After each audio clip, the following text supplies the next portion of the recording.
Hi అండి. వామాకు పచ్చడి చేసుకుందామా? ఏంటి వామాకుతో పచ్చడి చేసుకుంటారంటారా? చేస్తారండి బాబు, చేస్తారు. ఒక్కసారి చేశారంటే, తిన్నారంటే అస్సలు వదిలిపెట్టరు. మన ఇంట్లో ఫ్రెష్‌గా కోసిన వామాకులు తీసుకున్నానండి. ఇప్పుడు బాండి పెట్టి, నూనె కొంచెం వేసుకొని 2 స్పూన్లు పచ్చిశనగపప్పు, 1 స్పూను సాయగుళ్ళు, హాఫ్ స్పూను జీలకర్ర, స్పూను స్పూనున్నర ధనియాలు అంతేనండి. కొంచెం వేయించుకోండి. ఇవి కొంచెం వేగిన తర్వాత మనం ఒక 2 స్పూన్లు నువ్వులు వేద్దాం. ముందే వేస్తే ఎక్కువ మాడిపోతాయండి, అందుకని ఇప్పుడేద్దాం. 2 స్పూన్లు వేసుకుందాం.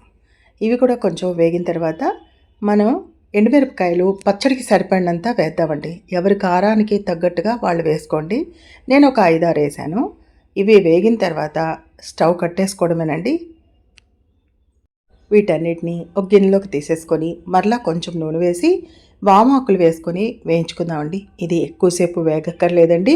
ఒక 2 మినిట్స్ వేగితే సరిపోతుంది. కొంచెం మెత్తబడిపోతే సరిపోద్దండి. అయిపోయింది. దించి పక్కన పెట్టుకొని ఆరబెడదామండి. ఈ ఆరబెట్టేలోపు ఒక 2 రెమ్మల చింతపండు వేసి ఈ వేడి మీద పెట్టేస్తే మగ్గిపోతుందండి.